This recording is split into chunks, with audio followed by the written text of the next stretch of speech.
They came with clipboards and smug smiles, thinking they could bully me off my own land. By sundown, they'd be begging me not to tear their world apart. Caleb Whitaker had never been one for suits or fancy talk. His hands were calloused from decades of mending fences, his boots caked with the red Texas dirt that had been in his family since his great-grandfather drove cattle across the plains. The Whitaker Ranch wasn't just land, it was blood, sweat, and the only home he'd ever known. At 47, Caleb was a man of few words, but his silence carried the weight of a life spent fighting for what was his. The trouble started when the Karen Hills Homeowners Association moved in. They called it Progress, carving up the neighboring acres into cookie-cutter mansions for city folks chasing a full rustic dream. Caleb didn't care much for their gated community or their manicured lawns, but he kept his peace until they set their sights on his ranch. It began with a letter, crisp and official, slipped under his door like a snake slithering into Eden. The HOA claimed his 200-acre ranch violated their community standards. His barn was unsightly. His livestock disrupted the aesthetic. They demanded he vacate within 30 days or face legal action. Caleb read the letter twice, his jaw tightening, then tossed it into the fire.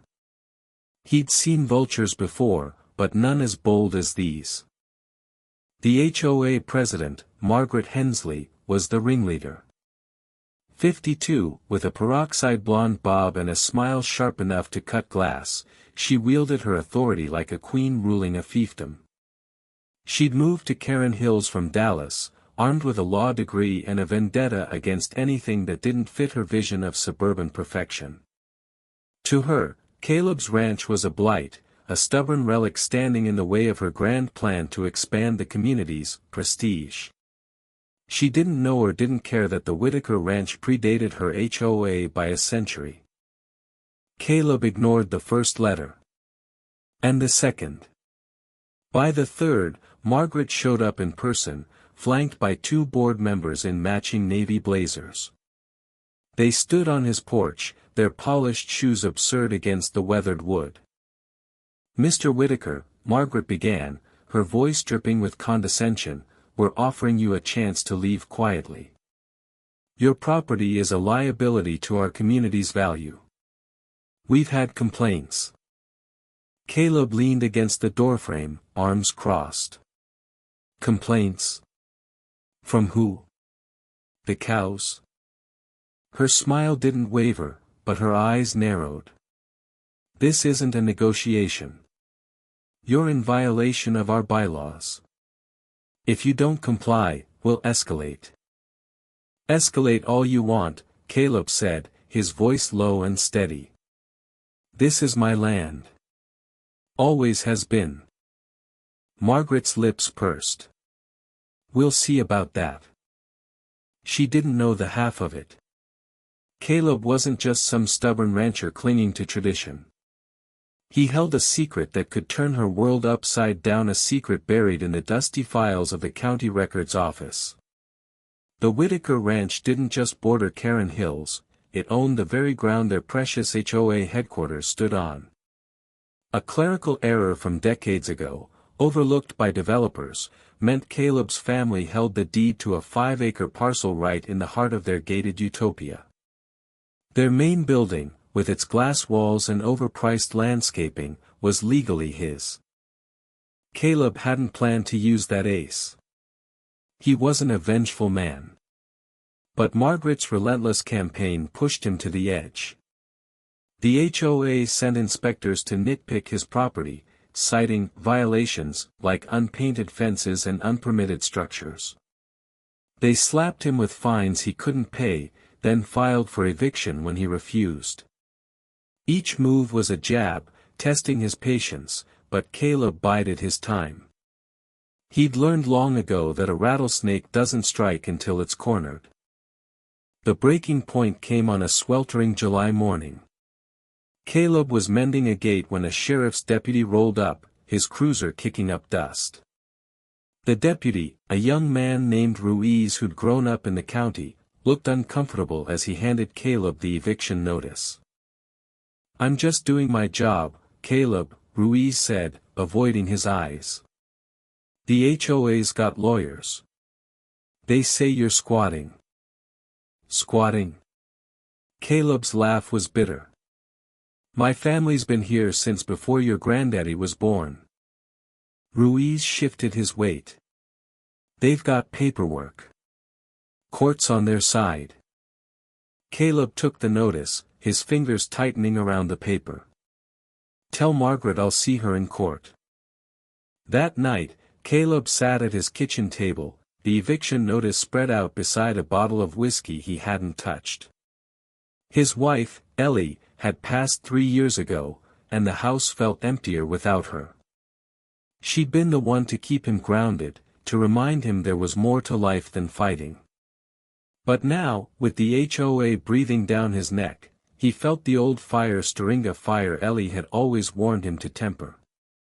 He pulled a dusty file from the back of his safe, papers yellowed with age. The deed to the 5-acre parcel was there, signed and notarized in 1923.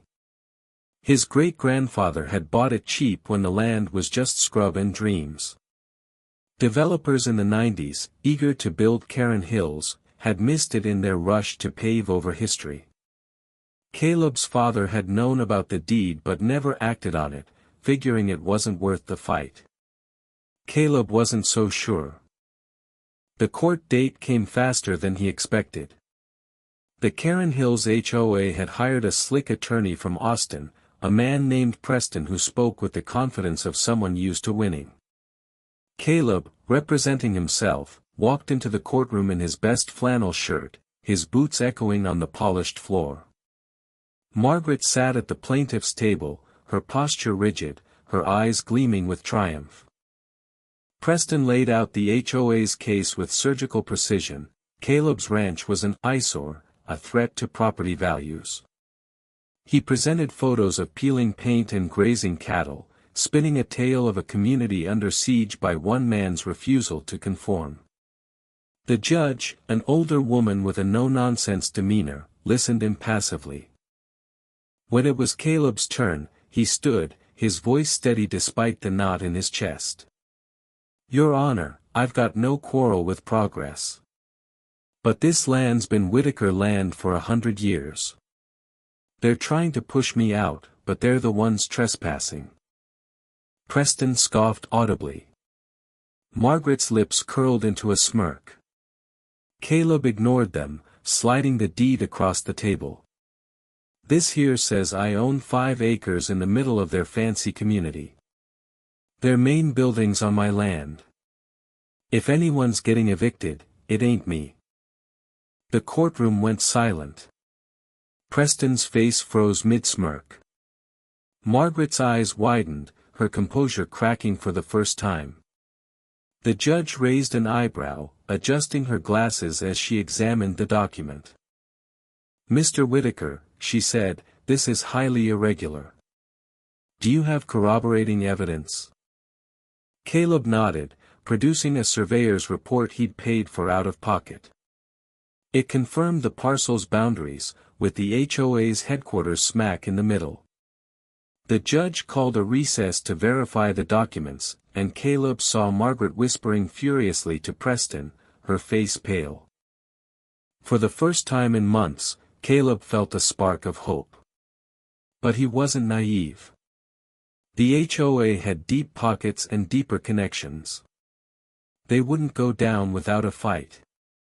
And Caleb, for all his stubbornness, knew the cost of standing his ground. Ellie's voice echoed in his mind, "Pick your battles, Caleb. Some fights take more than they give." The recess ended, and the judge returned. "Mr. Whitaker's deed appears valid," she said, her tone measured. "The HOA's claim to that parcel is, at best, questionable. I'm ordering a full survey and a title review before proceeding." Margaret shot to her feet. "This is outrageous. We've invested millions in that property." The judge's gavel cracked like thunder. Sit down, Mrs. Hensley. You don't own what isn't yours. Caleb walked out of the courthouse, the sun hot on his neck. He'd won the day, but the war was far from over. Margaret's glare followed him, promising retribution. And deep down, Caleb knew this fight would cost him more than land. It would test everything he was made of. Back at the ranch, he sat on the porch, watching the horizon. The HOA wouldn't stop. They'd come with new lawyers, new tactics, maybe even dirtier tricks. But Caleb wasn't just fighting for himself. He was fighting for Ellie, for his great-grandfather, for every Whittaker who'd poured their soul into this dirt. And he'd be damned if he let Margaret Hensley take it away. The next week brought a new letter, not from the HOA, but from a developer offering to buy the 5-acre parcel for a sum that made Caleb's head spin. It was enough to pay off the fines, fix the ranch, and live comfortably for the rest of his days. But it came with a catch: sell, and the HOA would expand, swallowing more of the county. Caleb burned that letter too. Some things were worth more than money. The days after the court hearing were deceptively quiet, like the calm before a storm that's already tearing trees from the ground miles away. Caleb Whittaker knew better than to trust the silence. The Karen Hills HOA wasn't the type to slink off with their tails between their legs. Margaret Hensley, with her manicured claws and unrelenting ambition, would be plotting her next move, and Caleb could feel it in his bones. He spent his mornings tending to the ranch, repairing fences and checking on his cattle, but his mind was elsewhere. The surveyor's report had confirmed his deed, and the county records backed him up. The 5-acre parcel, including the HOA's gleaming headquarters, was his. Yet, the victory felt hollow. The HOA had resources, lawyers, money, influence that Caleb couldn't match. He was one man against a machine, and the machine didn't care about right or wrong. It cared about winning. A week after the hearing, trouble came knocking again. This time, it wasn't a letter or a deputy. It was a group of Karen Hills residents, led by a wiry man named Greg, who wore khakis and a polo shirt like a uniform. They stood at the edge of Caleb's property, just beyond the fence line, holding signs that read, "Uphold community standards," and "No more eyesores." Greg, who Caleb vaguely recognized from a town meeting, stepped forward, megaphone in hand. "Mr. Whittaker," Greg's voice crackled through the megaphone, "your refusal to cooperate is dragging down our property values. We're a community of hard-working families, and we deserve better." Caleb, who'd been hauling hay bales, set one down and wiped the sweat from his brow. He walked to the fence, his boots crunching on the dry grass. "You got a problem with my ranch, Greg, you take it up with the court. They already ruled on this." Greg's face reddened. "The court's wrong. We've got rights." "Rights?" Caleb's voice was calm, but it carried an edge sharper than a barbed wire. "You're standing on my land, yelling about rights. Go home before you make a fool of yourself." The crowd murmured, some looking uncertain, others emboldened by Greg's fervor. A woman in a sundress shouted, "Your cows stink. We can't even open our windows." Caleb almost laughed. His cattle were half a mile from their nearest mansion. "Maybe you shouldn't have built your house next to a ranch," he said, turning back to his work. But the protests didn't stop. They came every weekend, a parade of HOA foot soldiers with signs and complaints. Margaret was behind it, Caleb knew. She was too smart to show her face, but her fingerprints were all over this petty harassment. They wanted to wear him down, make him feel like an outsider on his own land. One evening, as the protests dwindled, Caleb found a note taped to his mailbox. It wasn't signed, but the looping cursive screamed Margaret. Sell now, or you'll regret it. We always win. He crumpled the note, his knuckles white. Ellie's voice whispered in his mind again, pick your battles, Caleb. But this wasn't just a battle anymore. It was a war. Caleb decided to fight fire with fire. He drove to the county records office the next morning, a squat brick building that smelled of old paper and stale coffee. The clerk, a woman named Dolores who'd known Caleb's father, greeted him with a smile. Trouble with the HOA again, she asked, peering over her glasses. They're trying to bury me, Dolores, Caleb said. I need everything you've got on that 5-acre parcel. Maps, deeds, anything. Dolores spent an hour digging through files, pulling out documents that traced the land's history back to the 1800s. She found a survey from 1992, when the Karen Hills developers first broke ground. It showed the parcel clearly marked as Whitaker property, a detail the developers had either missed or ignored. Dolores also handed him a letter from 1995, written by his father to the county, refusing to sell the parcel despite pressure from the developers. Your daddy was a stubborn one, Dolores said, her eyes twinkling. Looks like you got that from him. Caleb grinned, but it faded fast. They're not gonna stop, are they? Not likely, Dolores said. But you've got the law on your side. And me. Armed with the documents, Caleb reached out to a lawyer in town, an old friend of Ellie's named Tom Carver. Tom was semi-retired, more interested in fishing than courtroom battles, but he agreed to take a look.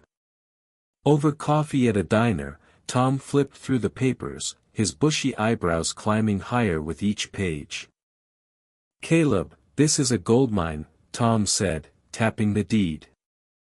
The HOA built their headquarters on your land without a shred of legal claim. You could sue them into oblivion. I don't want their money, Caleb said. I just want them gone. Tom leaned back, stroking his chin. Then we hit them where it hurts. File a claim to repossess that parcel.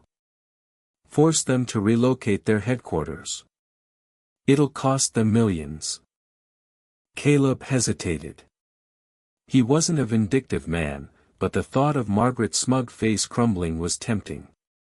What's the catch? Tom sighed. They'll fight dirty.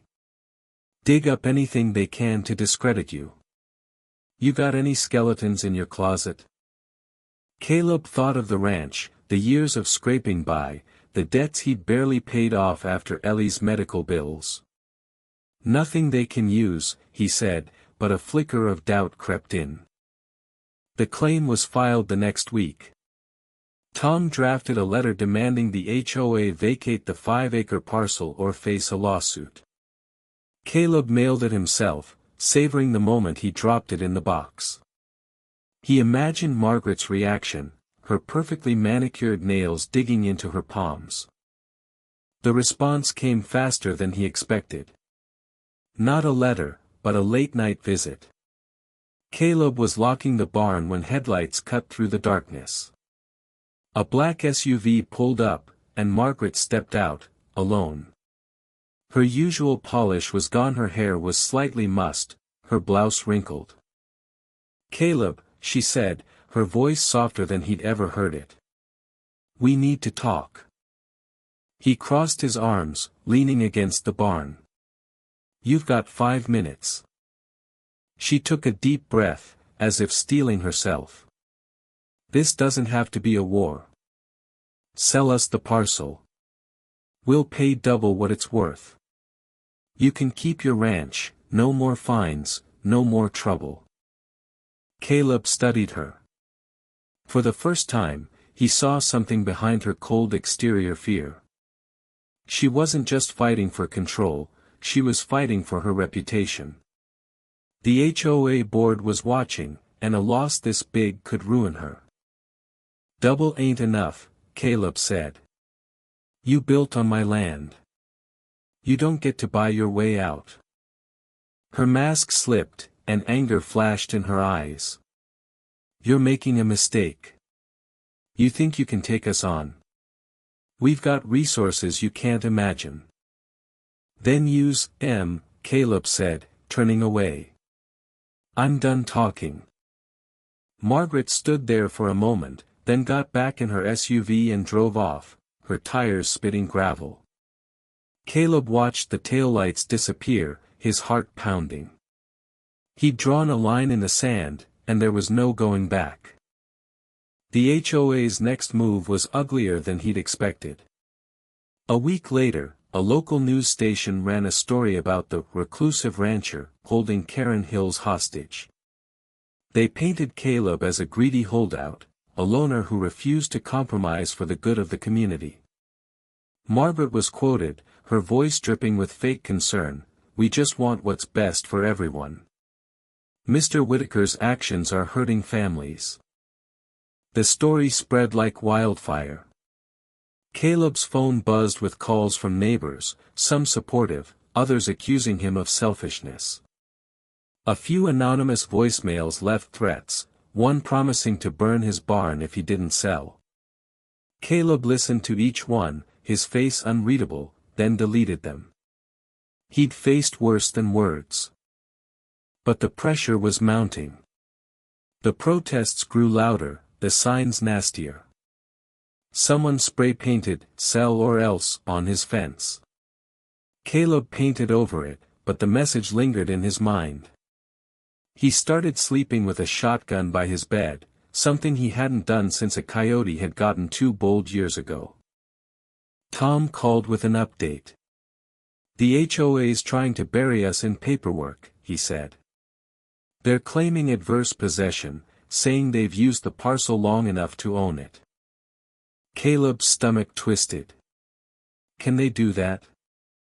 "Not easily," Tom said. "Your deed's airtight, and they haven't been there long enough. But they're stalling, hoping you'll crack."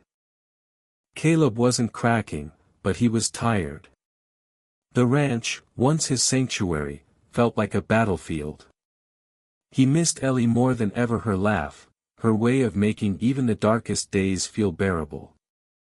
He wondered what she'd say now, whether she'd tell him to fight or walk away.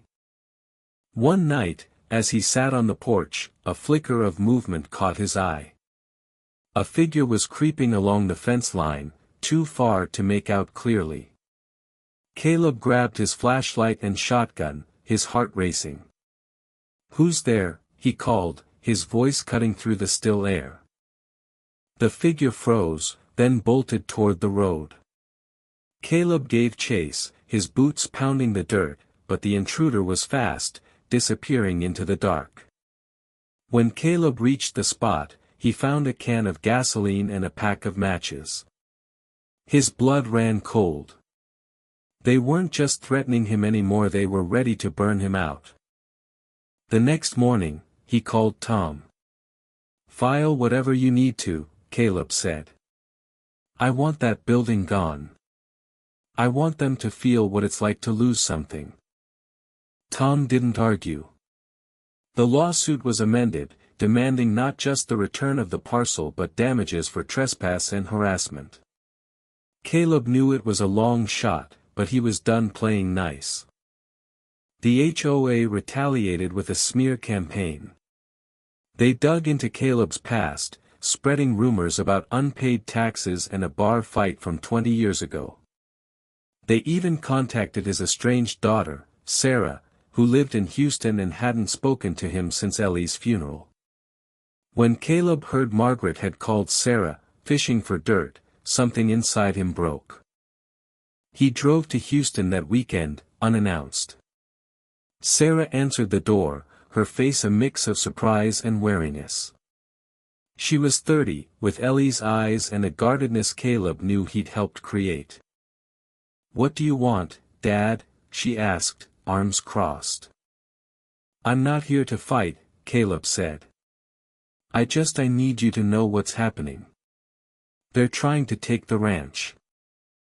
Sarah's expression softened, but only slightly. Why do you care so much? It's just land. It's not just land, Caleb said, his voice cracking. It's your mom. It's us. It's everything we were. Sarah didn't invite him in, but she listened. For the first time in years, Caleb felt a flicker of connection, a hope that he hadn't lost her completely. Back at the ranch, the fight escalated. The HOA filed a countersuit, claiming Caleb had forged the deed. It was a desperate move, but it forced another court date. Caleb spent sleepless nights poring over documents, second-guessing every decision. The ranch was bleeding money: legal fees, repairs, the cost of keeping the cattle fed. He sold a few acres on the far edge to cover costs, a decision that felt like cutting off a piece of his soul. The second court hearing was a circus. Margaret took the stand, her voice steady as she accused Caleb of fabricating the parcel's history. Preston, the HOA's lawyer, produced a surveyor who claimed the 1992 map was outdated. But Tom was ready, presenting a chain of title that traced the parcel back to Caleb's great-grandfather. The judge, clearly exasperated, ordered a third-party survey to settle the matter once and for all. As Caleb left the courthouse, Margaret cornered him in the parking lot. "You're ruining everything," she hissed. "This community was perfect before you started this crusade." Caleb met her gaze, unflinching. "You started this, Margaret. You came for my home. Now you're gonna lose yours." Her face twisted, and for a moment, Caleb thought she might slap him. Instead, she turned and walked away, her heels clicking on the asphalt. The third-party survey was the final nail in the HOA's coffin, or so Caleb hoped. The surveyor, an independent firm from Austin, spent 2 weeks mapping the Karen Hills parcel with drones and old-fashioned tape measures. Caleb watched them from his porch, his stomach knotted with anticipation. He knew the truth, but truth had a way of slipping through the cracks when money was involved. Margaret Hensley and her HOA had deep pockets, and Caleb had seen enough of the world to know that justice wasn't always blind. When the survey results came back, they were unequivocal: the 5-acre parcel, including the HOA's headquarters, belonged to Caleb Whitaker. The report cited deeds, maps, and even a handwritten note from a 1920s county clerk, all confirming the Whitaker family's claim. Tom Carver called Caleb the moment he got the news, his voice crackling with excitement. "We've got Caleb," Tom said. "This is airtight. The judge'll have no choice but to rule in your favor." Caleb grunted, unconvinced. "They'll find another angle. They always do." He was right. The HOA didn't roll over. Instead, they doubled down, filing an appeal and claiming the survey was biased. They hired a new lawyer, a shark from Houston named Evelyn Voss, who wore designer suits and spoke with a drawl that masked her ruthlessness. Voss argued that the Whitaker deed was a historical anomaly, and that the HOA's good faith development of the parcel gave them a moral claim, if not a legal one. It was a desperate ploy, but it bought them time to keep the pressure on Caleb. The harassment intensified. Caleb woke one morning to find his mailbox smashed, the pieces scattered across the road like broken bones. A few days later, someone cut his water line, leaving his cattle parched until he could fix it.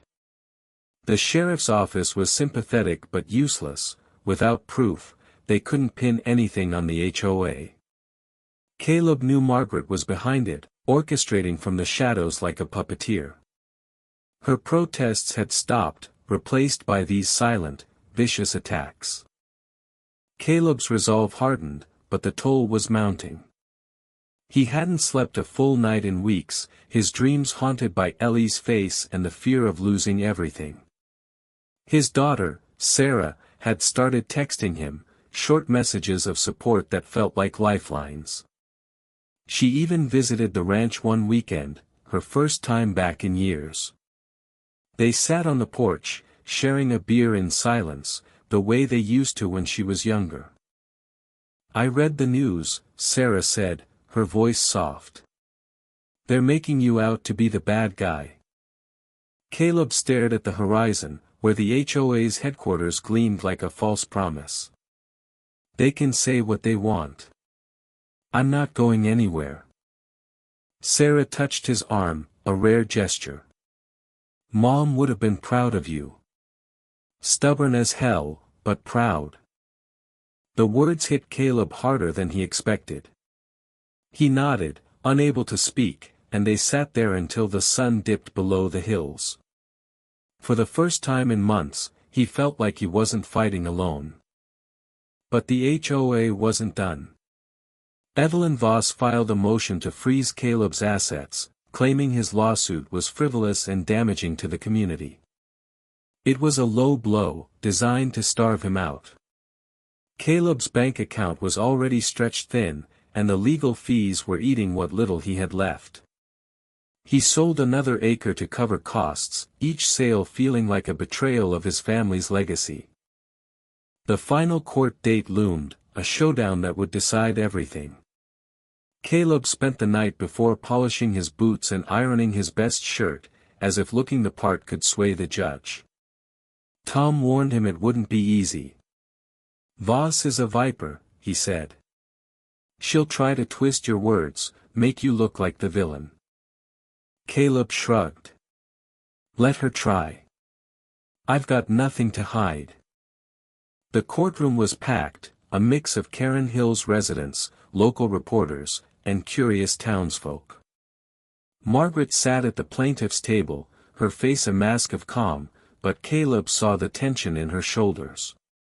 She knew this was her last stand. Voss opened with a performance, painting Caleb as a greedy opportunist exploiting an outdated deed to extort the HOA. She called witnesses residents who claimed Caleb's ranch lowered their property values, a contractor who swore the HOA building was built in good faith. She even brought up Caleb's past, mentioning a long-ago DUI to question his character. The judge, the same no-nonsense woman from before, listened with a frown. When it was Caleb's turn, he took the stand, his heart pounding but his voice steady. He didn't try to match Voss's polish. He just told his story, how the ranch had been his family's for generations, how the HOA had hounded him with fines and threats, how they built on his land without permission. He held up the deed, its edges worn but its words clear. "This ain't about money," Caleb said, looking directly at the judge. "It's about what's right. They tried to take my home. Now they're mad I'm fighting back." Tom followed with a meticulous breakdown of the survey, the deeds, and the county records. He called Dolores from the records office, who testified to the document's authenticity. The HOA's case unraveled, their arguments exposed as flimsy excuses for greed. The judge deliberated for 2 days. Caleb spent them working the ranch, trying to keep his mind off the verdict. Sarah stayed with him, helping with the chores, her presence a quiet comfort. On the second night, she cooked dinner burnt chili, just like Ellie used to make, and they laughed for the first time in years. The verdict came on a gray, humid morning. The judge ruled in Caleb's favor, declaring the 5-acre parcel his and ordering the HOA to vacate their headquarters within 90 days. She awarded damages for trespass and harassment, enough to cover Caleb's legal fees and then some. The courtroom erupted, with HOA supporters shouting objections and reporters scribbling furiously. Margaret's face was ashen, her empire crumbling in real time. Caleb walked out into the rain, Tom clapping him on the back. "You did it, you stubborn bastard," Tom said, grinning. But Caleb didn't feel like celebrating. The victory was his, but it came at a cost. The ranch was safe, for now, but the fight had left scars on his land, his heart, and his community. Neighbors he'd known for decades now looked at him with resentment, swayed by the HOA's propaganda. The money from the damages could fix the fences and pay off debts, but it couldn't bring back the peace he'd lost. A month later, the HOA began dismantling their headquarters. Caleb watched from his porch as trucks hauled away glass panels and landscaping, leaving the parcel bare. Margaret resigned as president, her reputation in tatters. Rumors swirled that she'd moved back to Dallas, unable to face the humiliation. Caleb could have sold the parcel for a fortune, but he didn't. Instead, he turned it into a community garden, open to anyone in the county who wanted to plant. It was his way of giving back, of proving he wasn't the villain the HOA had made him out to be. Sarah helped him set it up, spending more time at the ranch than she had in years. But the story didn't end with a tidy bow. One night, as Caleb walked the garden's rows, he found a note tucked into the soil, written in that same looping cursive. "You won the battle, but we'll be back." It wasn't signed, but he knew who'd left it. The HOA was gone, but its spirit, petty, vindictive, relentless, lingered. Caleb burned the note, just as he had the others. He looked out over his ranch, the land his family had fought for, and felt a pang of something he couldn't name. Not victory, not relief, but something heavier. The fight had saved his home, but it had cost him pieces of himself he'd never get back. He thought of Ellie, of Sarah, of the generations who'd come before him, and wondered if they'd think it was worth it. Sarah found him there, staring at the stars. "You okay, Dad?" she asked, her voice soft. He didn't answer right away. The night was quiet, the kind of quiet that only comes when the world's done shouting. "I don't know," he said finally. "But I'm still here." She took his hand, and they stood there, two silhouettes against the vast Texas sky. The ranch was theirs, but so was the weight of everything it had taken to keep it. The next morning, Caleb woke to find a new sign at the edge of his property, painted in bold letters, "Whitaker Ranch, here to stay." Sarah admitted she'd put it up, a small act of defiance against anyone who tried to take it away again. Caleb smiled, a rare, genuine smile, and went back to work. The HOA was gone, but life on the ranch went on. Cattle needed feeding, fences needed mending, and the land needed tending. Caleb did it all, day after day, because that's what Whitakers did. They fought, they endured, and they stayed. But in the quiet moments, when the sun sank low and the world grew still, Caleb felt the ache of what he'd lost. Not just the acres he'd sold or the neighbors he'd alienated, but something deeper, a piece of the man he'd been before the fight began. The ranch was his, but it had claimed him too, in ways he'd never foreseen. And somewhere, out there, the vultures were circling, waiting for their next chance. Caleb knew it. He'd be ready. But for now, he'd tend his garden, hold his daughter close, and keep the ranch alive, no matter what came next.